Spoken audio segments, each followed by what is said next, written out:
And we are back live from the Los Caballeros Sports Village in Fountain Valley, California for the U.S. Open of Handball. Simple Green is the flagship sponsor.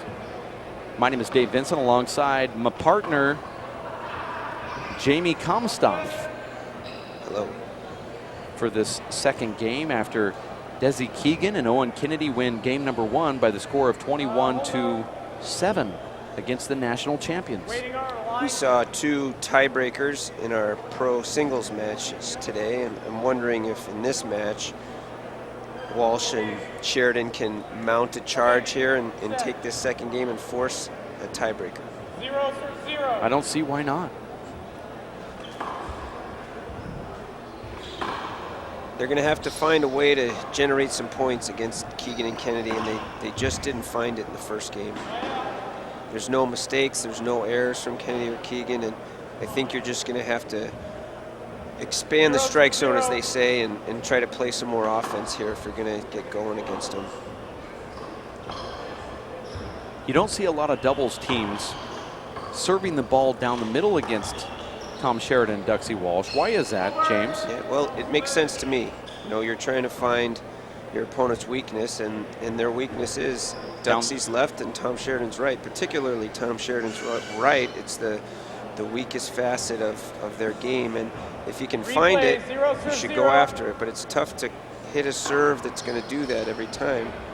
Wouldn't a hard 2-wall serve do that? I mean, last night with John Bike and Chris Watkins, they just almost like they were trying to stay away from doing that serve. Right, and the 2-wall serve is a good serve in doubles, even if you're playing 2 righties, but particularly when you're playing a right-handed player and a left-handed player, hitting the ball through the middle, it's a good strategy, and it's a serve that you're kind of giving up on the idea that you can hit an ace, which is sometimes a big sacrifice, but you're going to get some weaker returns, hopefully, and generate some setups down the road in the rally. Look at Tom Sherridan working so hard over there on the left side. Tom's wearing the white shirt, in case you're at home keeping score. He's the only white shirt player out there. Oh. Everybody's wearing a WPH shirt in the court right now, James, except for Desi Keegan. That's because we don't make a 6XL. That's a joke. Desi Keegan's parents are watching at home, and they'll be upset. I actually am a good friend with Desi. Tom Sheridan's arguing here for an avoidable hinder. Referee Tommy Little called just a regular hinder, so a replay will happen. If you look at the players' shirts, and I'm still on that subject, by the way, we have red, white, and blue, and Desi Keegan's black. He's the flagpole. There you go. But there's no Americans on the court. That's true, which is really strange. That would make the story a lot better, but I couldn't manufacture that one in my mind. Need some green in there. There you go. That'll be our next color.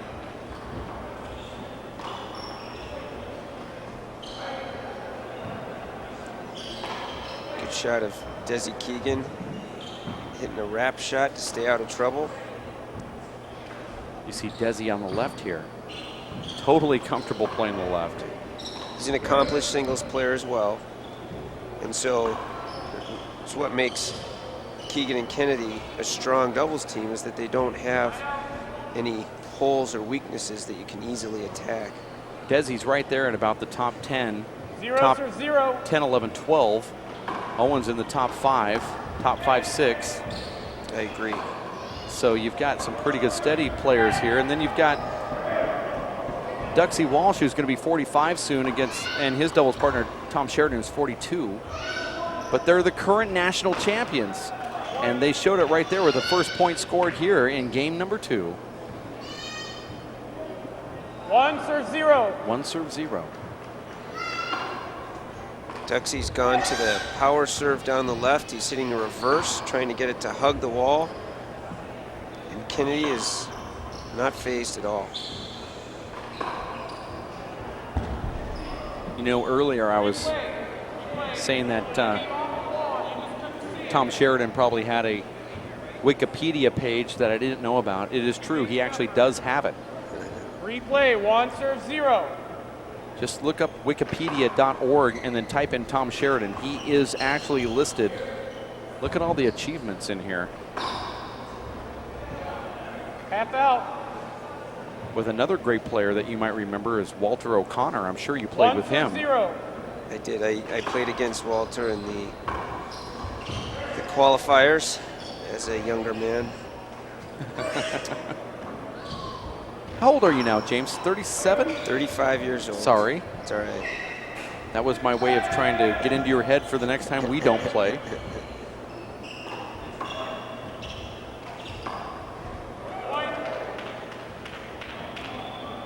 Nice kill shot from Duxie Walsh. It's now 2-0. You and I have actually played one time in the game of singles, maybe twice actually. First time I think you just beat the living tar out of me. Early 2000s, late 1990s. Right. And then the second time was a little closer. I remember. That was fun. Let's go back to that year. Sacramento. I'll take my wife with me. Sacramento, California. That's right. I think you had a child that was just being born about that time. That sounds about right. I remember wife with baby. Amy with baby. Our oldest daughter, Ryan, is now that's 10 years old. Okay, so it was 10 years ago. Yeah. Maybe let's make it 9 years ago just to make it sound good. That would put us about 2001. Sounds about right. So I was good in 2001. Sort of. Not good enough to beat you, but I was good. I'd like to go back to that year. I remember lots of hook serves, is what I remember. So a lot hasn't changed. That one dimension has stayed that way. You're watching game number 2 of the men's doubles semifinals. 0 serves 2. 0-2. It was Desi Keegan and Owen Kennedy winning the first game. 21-7. I've said the score wrong like 4 times in a row, so I'll just say 21-7 versus Duxie Walsh and Tom Sherridan. Hinder ball. Owen Kennedy didn't like that call, but I suppose I don't know what he expected. Like I told you earlier, I mean, when you see Owen shaking his head like that, and you might as well just throw him out of the match. That's a blow up. That's should be a technical. Owen is one of the nicest 1 serves 2. people you've ever seen. 1 serves 2 is the score here. Owen said that ball hit him. 1 screen for serve.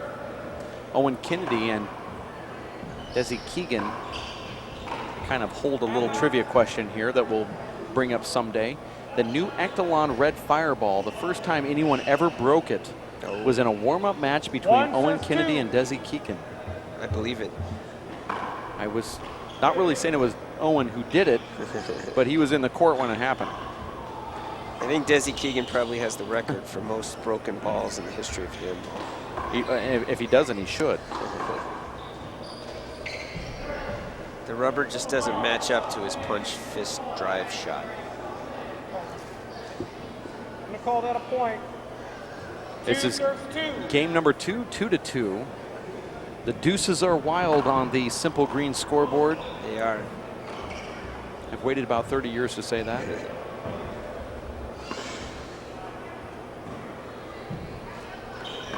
Duxie with a back wall set up, and he left it up just a little bit too much, and Keegan was there to keep it in play. That's going to go way up front. See this drive shot there. Wow. A nice pass shot. A 2-wall pass shot. Now, James, that 2-wall pass, it's so publicized, 3 serves 2. especially with a live webcast. But have you mastered that shot? Is that something that you say, why don't I just do that every shot? Right, and it's like saying, why doesn't a pitcher throw the ball right on the outside corner of the plate every time? Right. It's difficult to hit it just right. If you hit it too shallow, 1 screen for serve. then you're going to bring the ball into the middle of the court, and it's an easy shot for your opponent to get. If you hit it too wide and you just hit it down the wall, your opponent's going to be able to get it off the back wall. So you're really trying to hit it so that it hits the left side wall exactly even with the depth of your opponent. So 4 serves 2. he can't run over and fly kill it. He's got to kind of hustle to the back of the court to flip it back. And it's a very effective shot. Score now is 4-2. Owen Kennedy seems like he's trying to wrestle control of this match away from his opponents, and he's starting to think about more offense. 5 right now. serves 2. Owen Kennedy lives in Dublin, County Dublin. Used to be a professor, a doctor at the college, but he's not doing that anymore. Now working as a consultant or an engineer at a company that focuses on alternative energy. It's very exciting. He left the school and now he's trying to make a better earth. Replay, 5 serves 2. Very noble. Owen had a number of opportunities in that last rally to put the ball away, and he didn't get it down, and eventually Walsh and Sherridan earned a replay. When you get up to this level, a lot of the game becomes who can convert the offensive opportunities more often than your opponents.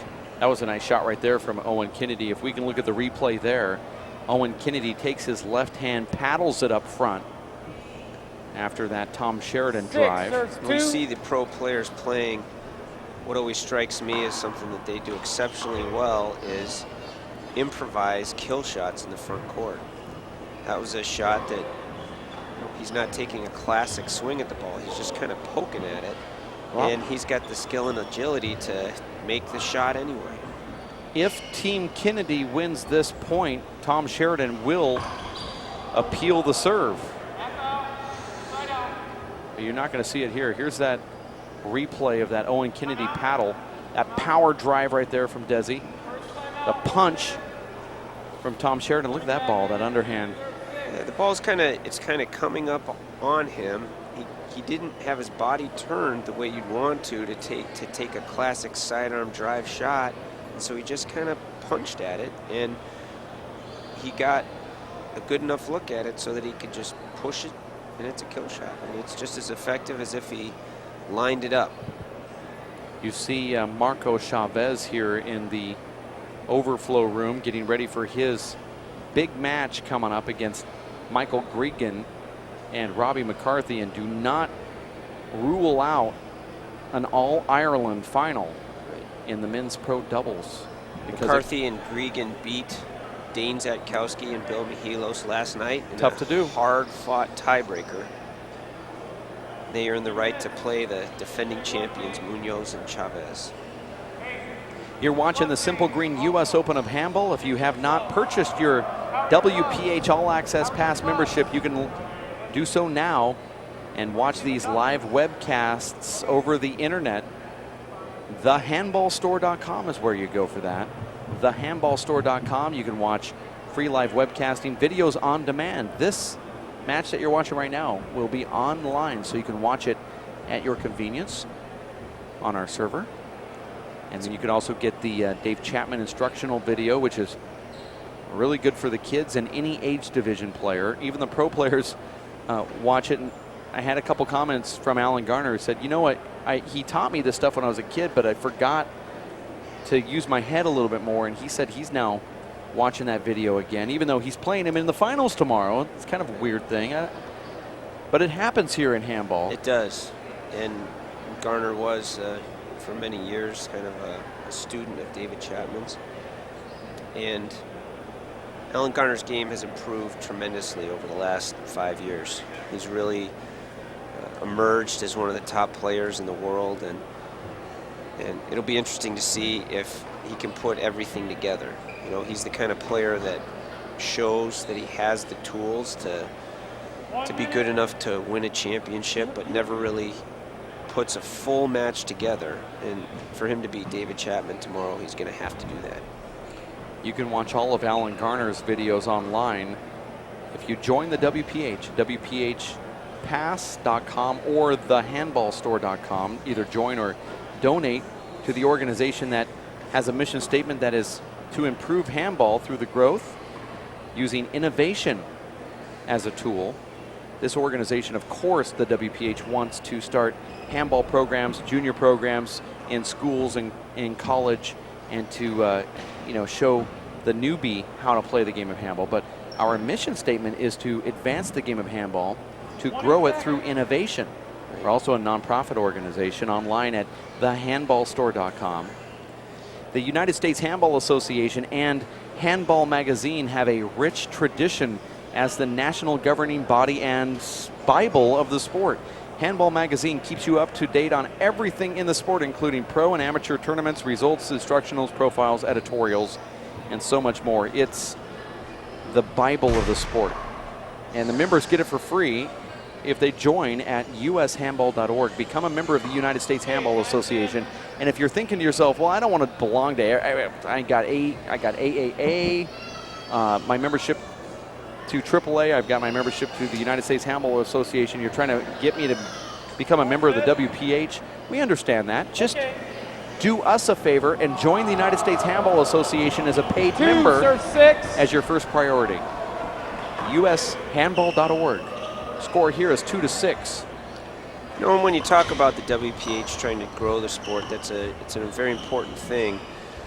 You know, my own personal philosophy about what has to happen for handball to grow is that there has to be, before you can have a successful and lasting juniors effort to attract kids, you have to have a pro tour. You have to have a funded and viable pro tour so that the kids, when they learn the game of handball, have something to look up to and something to strive for. If you don't have the pro tour first, I think the retention rate of junior players would be quite minimal. I'm also under the same belief. In fact, if handball doesn't have that, then this would be the first sport that doesn't use that as a marketing tool. And by marketing, don't look at it as a cheap used car salesman approach to marketing. I'm talking about there's so many things that happen in other sports where it's marketing and you don't even know it's marketing. Right. Yeah, Little League is very popular, and why? Because of baseball cards, because of right. Fan Appreciation Day, because of the fact that they put the players out there. Right. And you know, there's a lot of talk right now about other sports where violence is in the sport or steroids. And the reason why that these sports leagues are cracking down on that stuff is because they are role models, whether they like it or not, for the kids. And that's why we put a focus on the younger athlete by using the pros as a great image. And we're trying to rebuild the pro tour, but also rebuild the image. We try to interview the players and get them to say what their likes and dislikes are of the court, the tournament, the event, how they're feeling.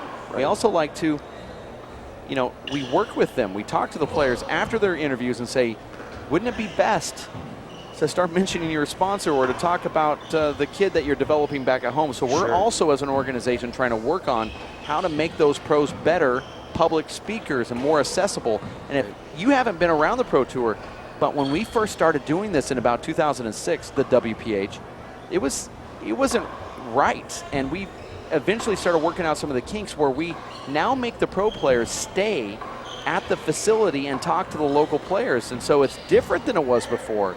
Even Dave Chapman and Nadi Alvarado Jr. are hanging around. Before they used to run back to the tournament, to the hotel tournament, or the tournament hotel, and then ice down. They still take the game serious, but they also see their value is a little bit different. And I believe that that's the reason why you see a guy like Dave Chapman doing clinics, and you're also seeing him talking to his fans, even in the middle of timeouts. Right, and that's an important part of handball.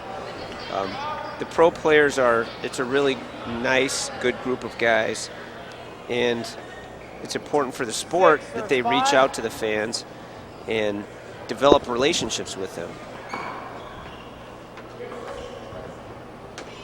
Keegan and Kennedy lead 6-5 here in the second game.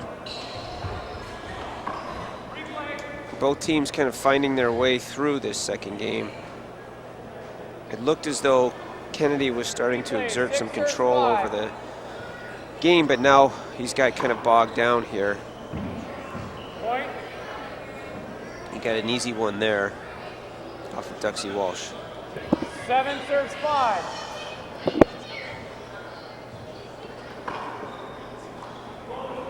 Kennedy trying to attack Duxie Walsh's right hand, and it's usually not a source for easy points, but he's been successful here in the last few rallies.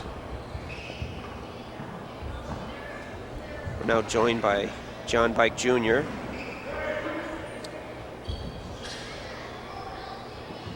He had the pleasure of, or maybe the unlucky fact that he had to play Walsh and Sherridan last night and lost in a tough tiebreaker.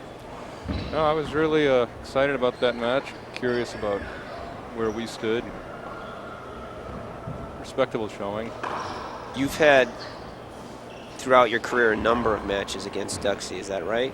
That's right, except not a lot prime against prime. He wasn't coming over much when he was playing his best. A couple of juniors, a couple of masters, and maybe one or two in the pro level. Did you have the chance to play with him in the USA versus Ireland event? Well, we did as a 40 plus. It was a point awarded, and yeah, I mean at this moment in singles, he's getting the better of me right now. Yeah. Doubles, I have a chance, and the court coverage thing's not so important. Right. But yeah, he beat me at the South End for that was part of that last time we did it. Now the juniors that you're talking about, we're talking about early 80s, is that right? That's right, yeah, early mid 80s, and we were yep. We go back that far. He's also, I mean, I don't get to see enough of him. He's just one of my favorite people in handball, in addition to being such a competitor. Right. I've got to hunt him down after the match. He says he brought one of those fancy gold or amber shirts for my son. Oh, okay. Nice gesture. I don't think of things like that for his son, but I'll be under the gun next time. But I've noticed that, by and large, the handball players from Ireland are usually in the category of being nice guys. Yep, all class. Tony Healy, Owen Kennedy, Duxie Walsh. Happy to see Sherridan and Walsh keeping it close here. Boy, they were just so impressive in Austin. I just they pretty much ran to the field. One competitive match against Garner and Hamill. Right. It stopped everyone else. Right. And you can see why. I mean, Sheridan's playing a lot of offense. If you give him a back wall shot, he's going to kill it for you. Second serve. They're having a hard time in this match finding places to get points off of Keegan and Kennedy. Keegan and Kennedy been very solid, no errors. Yeah, solid hands and power from Keegan, and I mean Kennedy's quite possibly the second best player here at the tournament, or best. I mean, he's as good as anybody. Right. He chose to play doubles. And he's not doing anything flashy here in this match. It's just steady play, no mistakes, and constant pressure. Hard to break that down, yeah. And Keegan's a power hitter, but for most of this match, he's been trying to hit this kind of soft power serve, trying to find Tom Sheridan's right hand in the middle of the court. Yeah, that's smart. We did a little of that last night. We went in with that game plan, but you know that right wall was squirrely enough that we ended up staying mainly there. It looks like it's a little better today. They're playing the ball well off the right wall. Yeah, there's been some slide balls, but they haven't been able to find Duxie's right over there for easy points at all. I think he was struggling, yeah, with that those funny bounces more. Replay, Right, that affected his play last night. Keegan's just hitting a little reverse down the middle, but you know, maybe 50% power, I think. Yeah, that's to keep. That's a smart idea to make sure it doesn't catch the back wall. Right.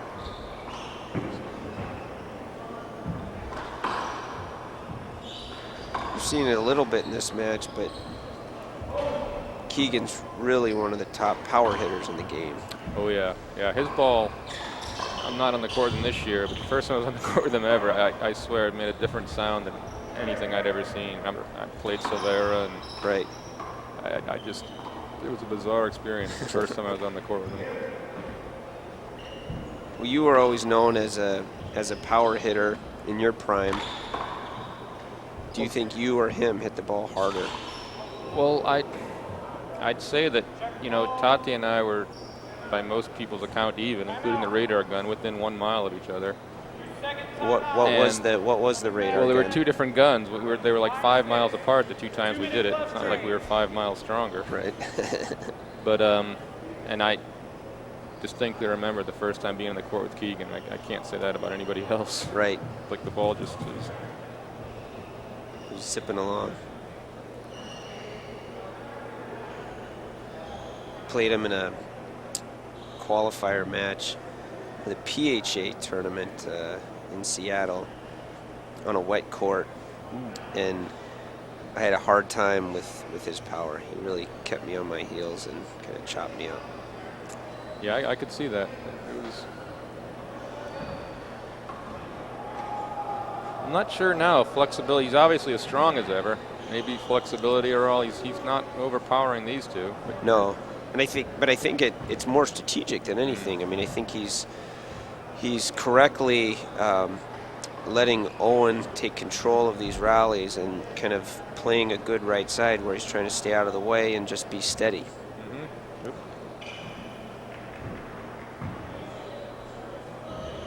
Nice to give Dave. Now, Dave Vincent, that's his first break of the whole day, isn't it? This is the 5th out of 6 matches, and I think so. He's more than happy to. He's the marathon man. Is this his anniversary day? I know it's the weekend. Is this the actual day? I don't know. I believe so. Okay.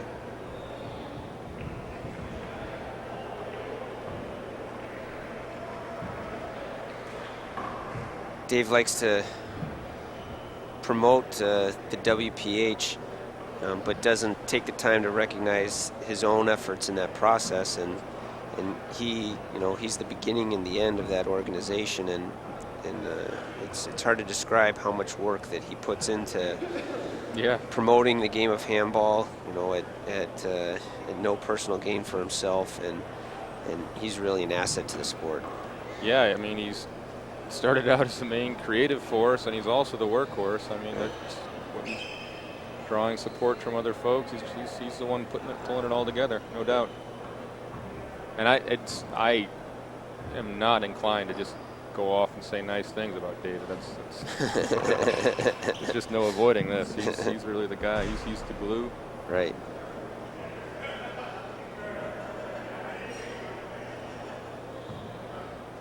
We always lament the absence of a viable pro tour, but I can't imagine handball now if Dave Vincent hadn't come along. Yeah, there was an absolute void there briefly, where just maybe 2 events a year, right, for a year or 2 there. At a time that we have a lot of talented 20-something-year-old players, they had nowhere to play for a while. Right, and I think the top guys, still traveled and still, made a little bit of money at those tournaments, and so it was kind of okay for them. That the guys that I felt bad for were the guys who were kind of in the position that I was in on the pro tour, hanging around between 9 and 16. When you don't have several events all year that have good purses, those are the guys that miss out. Yeah, they'll just no incentive at all. 9 serve 6. Right. Keep pushing. Yep.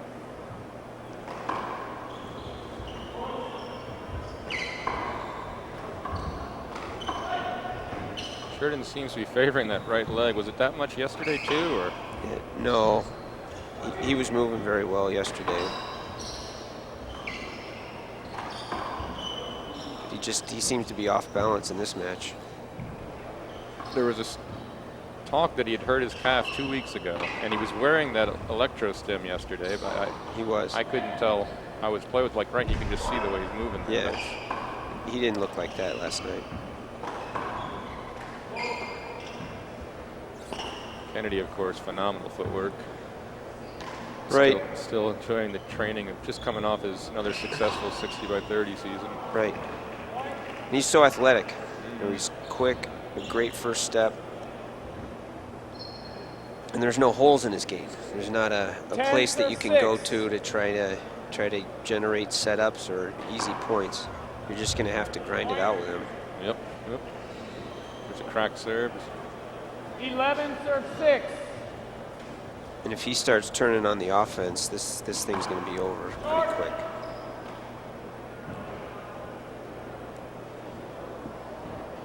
Second serve.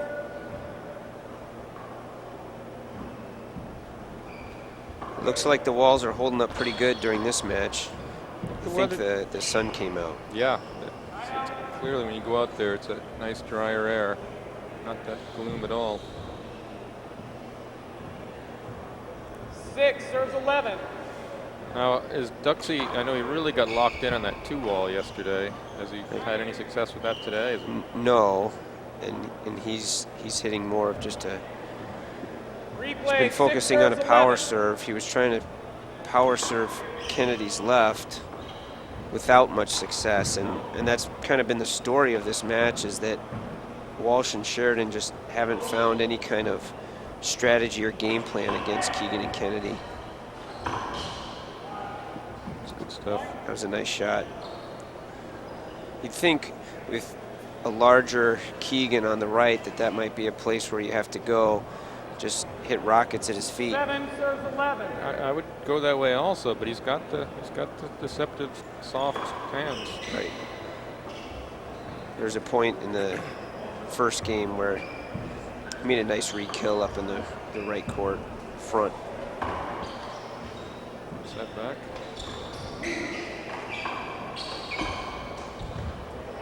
Sheridan's controlled a few rallies in a row now. Right.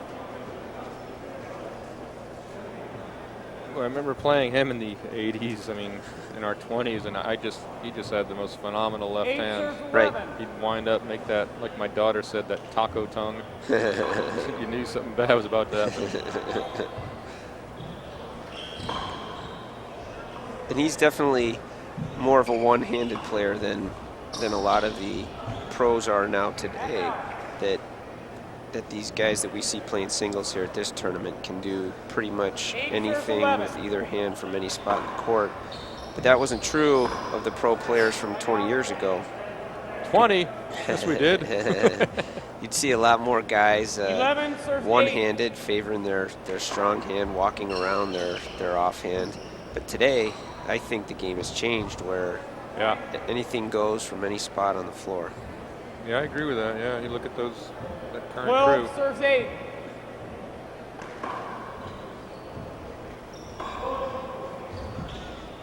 It's one of the things I'm always impressed by with Paul Brady is the way that he can hit power drives with his left. You know, it's better than most people's strong hands. Yep.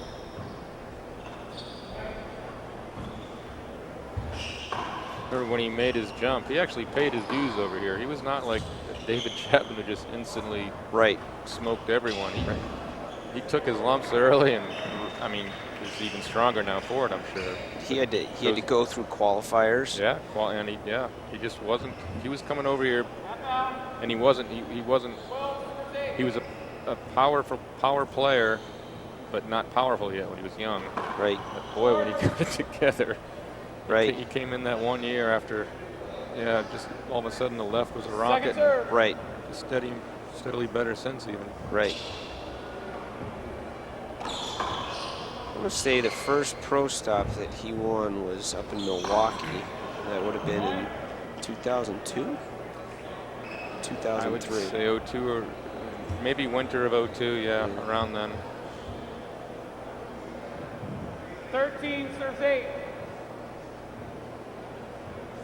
But usually I think you're right that when you see a young player coming up that you kind of know that this guy is going to take off and click. But with him, he kind of languished there for a while and it took him a few years to put everything together. Yeah, that's in some ways I respect him more. Just that the mental played game, 13 serves honestly, 8. I don't think it came naturally to him. Just Right. seeing the way he struggled, but Right. boy, has he overcome that. Right. He's the king now in that regard. Sure.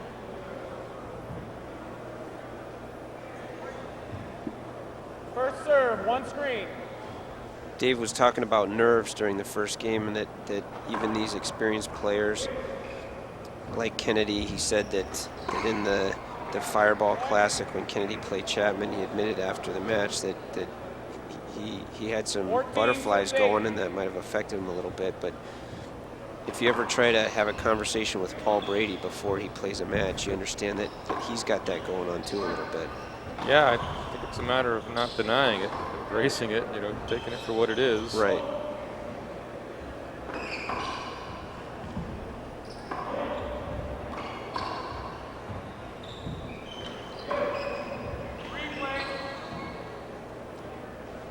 And yeah, Walsh and Sheridan have just we saw Tom run a couple points, and then they're shut down again. Play 14 serves 8. It's like they can't find the game plan. Yeah.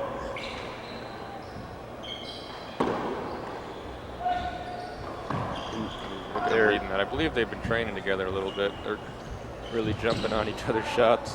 Right.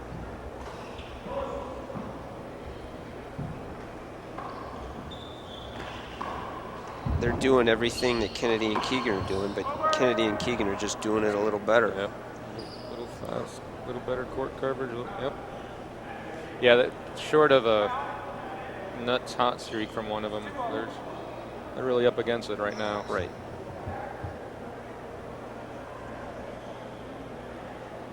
They're giving up about 10 years apiece, right?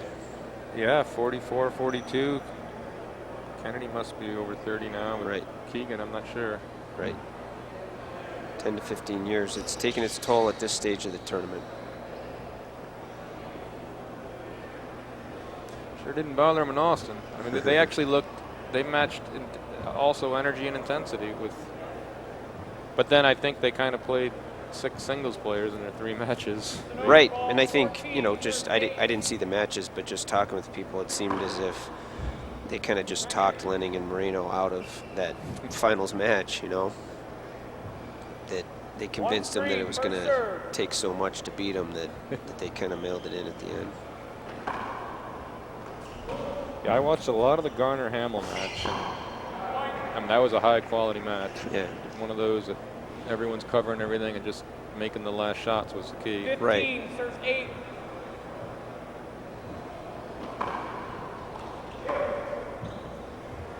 I'd like to see Owen play, you know, singles matches against these top guys now. Yeah, regularly. Right. I think he's right there with Malin and Luis, at least. Right. Good ball. Keegan adding to his lifetime record of broken balls. Yep, we're going to take it 2 minutes. Hey, 2 minutes left.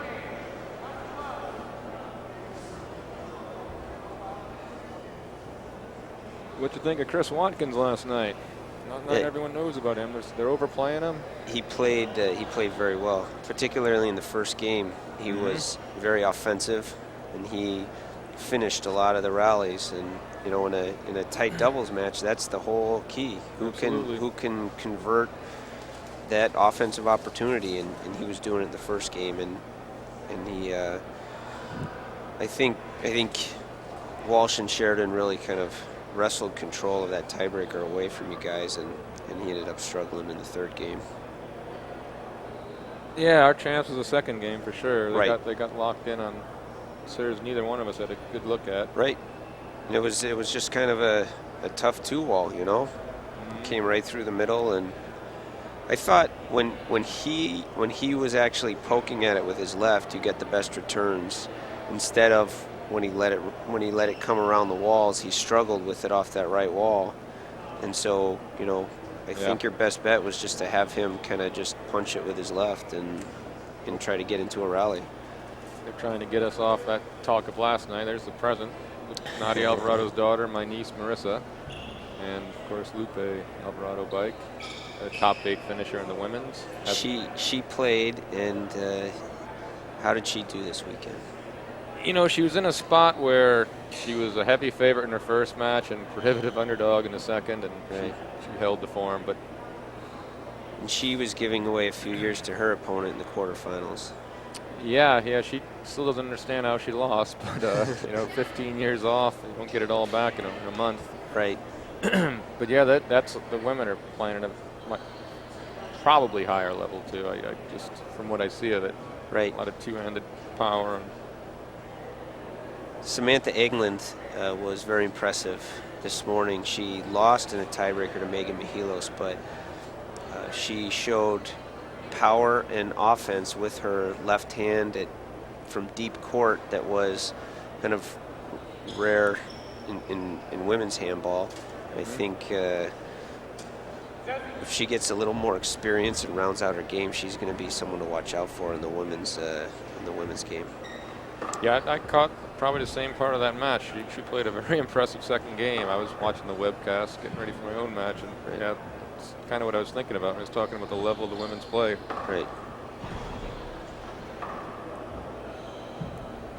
Megan's always been at the top of the women's game here for several years now, and she has a, you know, an all-around kind of game.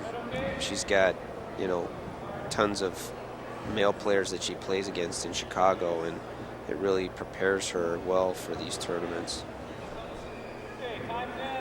Now, what's the word on? I just saw Riley dominate in Austin, and there wasn't anybody close. Is Megan in that league? I wouldn't even.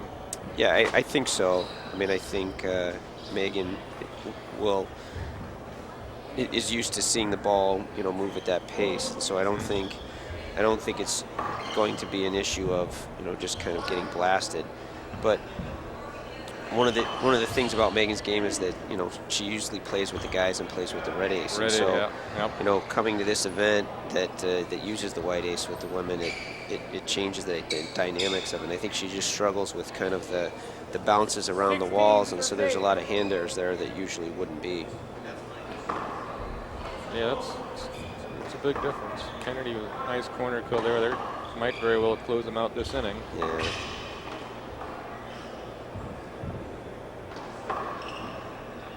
Yeah, see, Keegan's not bothered. I mean, that's a beautiful drive by Sherridan at the right side player's left foot. Right. Didn't bother Des at all. Right.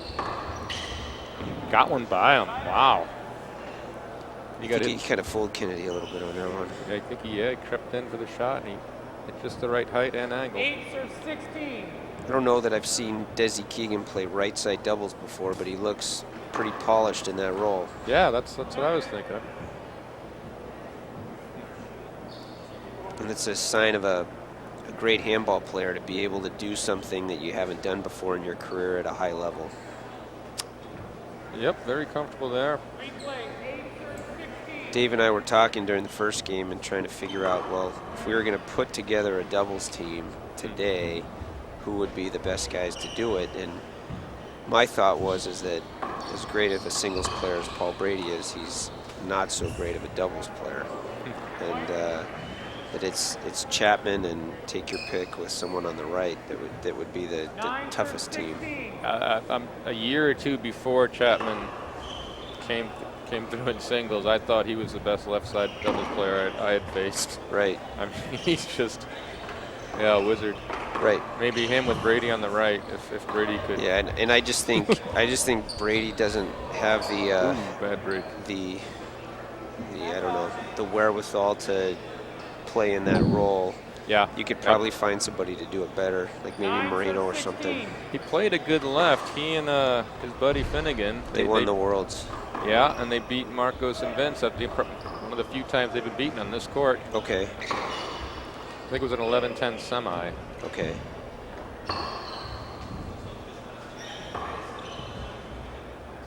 So they beat Kennedy and Healy, is that right? Who's that? Brady and Finnegan.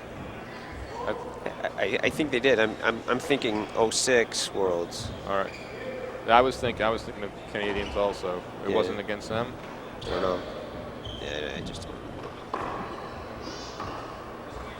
There's 3 guys on the red team. It's 3 against 1 right now. There's a little Come on, Tom. miscommunication there, but they get the Hendrick call, so I'm going to replay it. 10 serve 16. Never say die.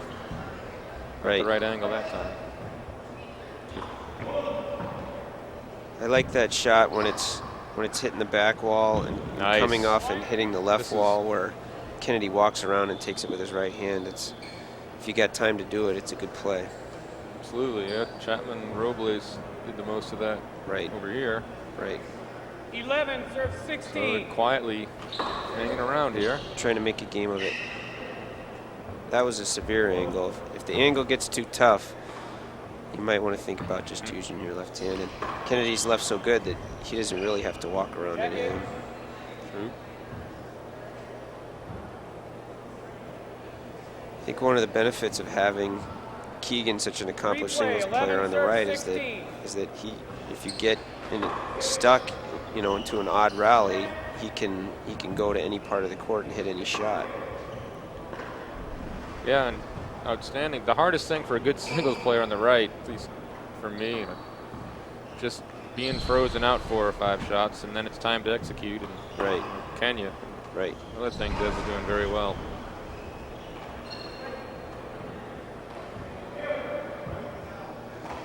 I think, like you were talking about with you and Chris, that part of the most important part of being a right side player is to understand that you have to let so many of the shots go to your partner. And then still hit the right shot when it's finally your turn. Right.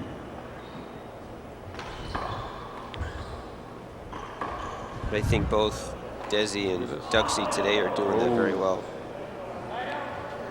Forced error from Walsh there. Right.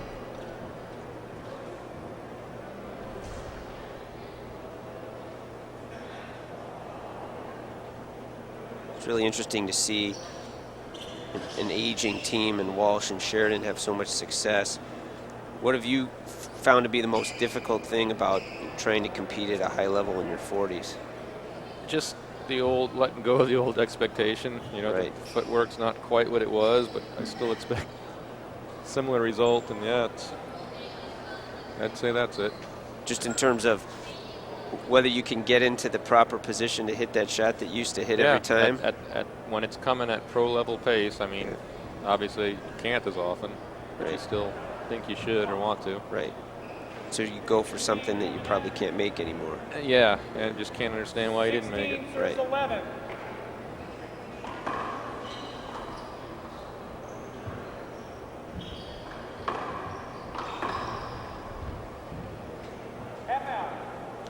Keegan asked for something there. We were severely hindered. I think he just didn't see it for a second there, but I don't think that was really a hinder at all.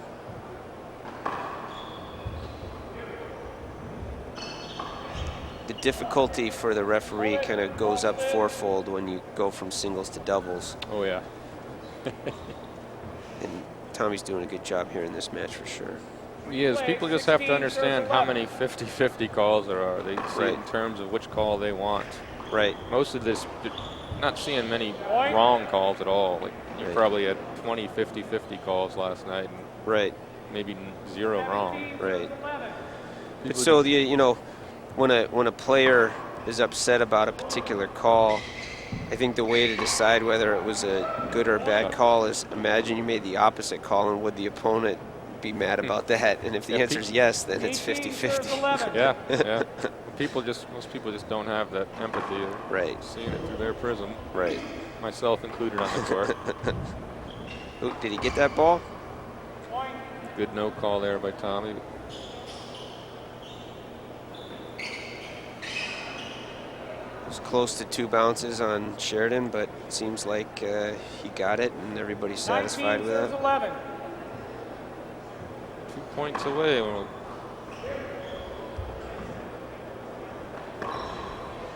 Point.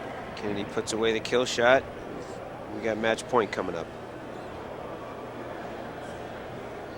20 serves 11.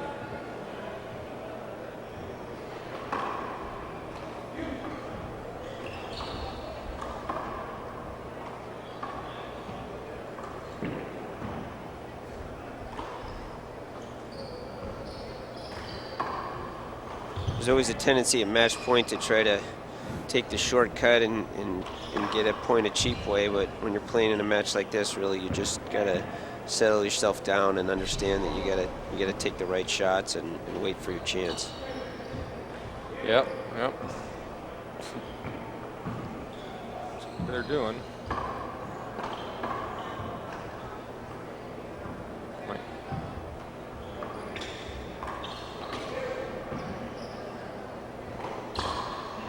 Kennedy with a great kill shot from 35 feet to close out the match and earn a spot for him and his partner in the Open Doubles final coming up tomorrow afternoon.